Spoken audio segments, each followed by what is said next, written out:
Hi everybody, we're going to work on making our mermaid skirt today, and this is going to have 3 variations. And we're going to start with our pencil skirt pattern that we made in a previous video, and you can find that on my YouTube channel. So we're going to make our pencil skirt pattern to our specific measurements, and we're going to trace that onto some tissue paper. And then we're going to put that aside.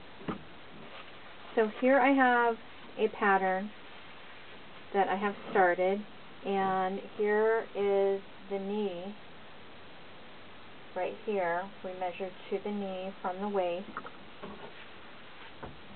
and I'm going to take then and decide how long I need my mermaid skirt, to be from the waist to the hem at the bottom, and I'm going to measure that, and I'm going to mark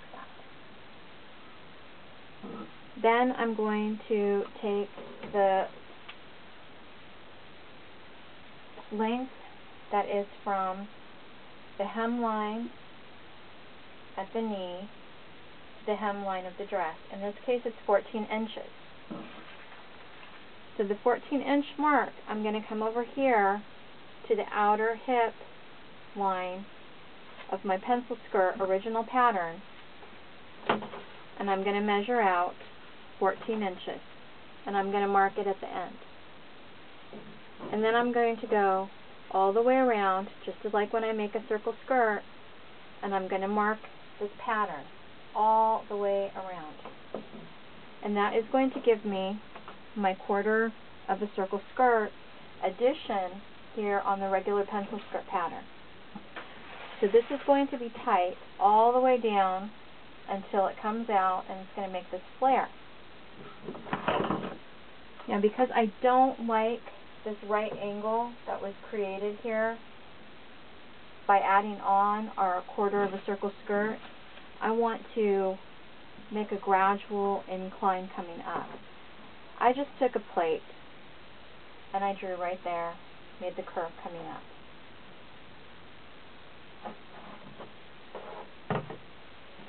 This pattern we're going to cut on the fold right here. This edge will go on the fold of the fabric. We will cut 2 of this pattern, and that will be our skirt front and our skirt back. And then we are going to just do a fold over elastic at the top. And the hem, because we are working with knit fabric, we don't even need to put a hem in this if we don't want. Now for the gore at the side, right here, all I did was take a copy of this quarter of a circle that we drew, including this little flare right here. So I just made a copy of it, and to that copy I added on 5/8 of an inch on the edge, and you can see that right here, because that is going to be our seam. And what we will do then is we will place the right sides together. So we'll pretend this is the right side of our fabric, I'll place that together, and this is where I'm going to stitch, right here. And then I'll do that on the other side as well, because this will be double. This is placed on the fold, so when we open it up, it's going to be actually a half circle, this shape. So now we're going to move on to the next variation, and it is this bigger flare that we have at the bottom that will give the skirt more volume. What we did is we started with our pencil skirt pattern again, and we traced that onto our tissue paper, but this time I didn't go all the way to the knee. This time I came above the knee, about 4 inches, 5 inches below the hip, and that is where I drew my line. Now from this line that I drew right here, I'm going to come down, and I'm going to have my total waist to hem measurement, and I'm going to take that. In this case I think I wanted it to be 39 inches. So I've got 39 inches there, and I mark it, and I draw my line straight across to make my hem, and I draw my line going all the way down from the outer hip. Then I take the measuring tape to this bottom mark that we decided, and I measure, and it came out to 21.5 inches basically.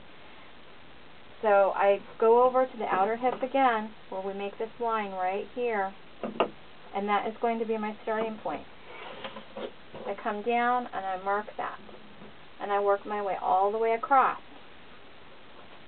And from this point right here, this line, I go all the way across the 21.5 inches out and mark it, and that completes our quarter of a circle. I do the same technique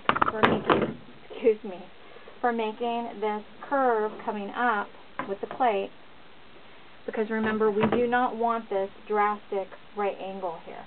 So we make the curve, and that gives us our flow. The same thing that we did for making the pattern for the gore on the other variation, we're going to do on this one. We're going to trace this quarter of a circle skirt with the flare up. We're going to add 5/8 of an inch seam allowance here, and that will be our pattern for the gore. Okay? So this skirt has a longer flare out than the first one that we made. This is our second variation. Third variation is not to put the gore in at all. It's just to make the front and the back with the flare out, stitch them all the way up the side, put in our elastic at the top, and the skirt is finished. So that is 3 variations on this skirt, and later I will make a few more variations, and we'll talk about that probably next week, hopefully. So there are your 3 variations of your mermaid skirt. If you have any questions, please message me. I want to show you real quick. Here's one that I have started. I do not have the final seam in it, but I do have some basting in white so that everybody can see what this looks like. And I'm going to open this up to the inside. And that is what the gore is going to look like stitched in to your skirt. You can see this is the front of the skirt, this is the back of the skirt, this is the gore stitched into that bottom seam. And then you just come on all the way up and stitch the side seam to the waist, do your elastic, and you're done. If you want to join the sewing group, there is a link on the page. And if you have any questions, message me. Happy sewing!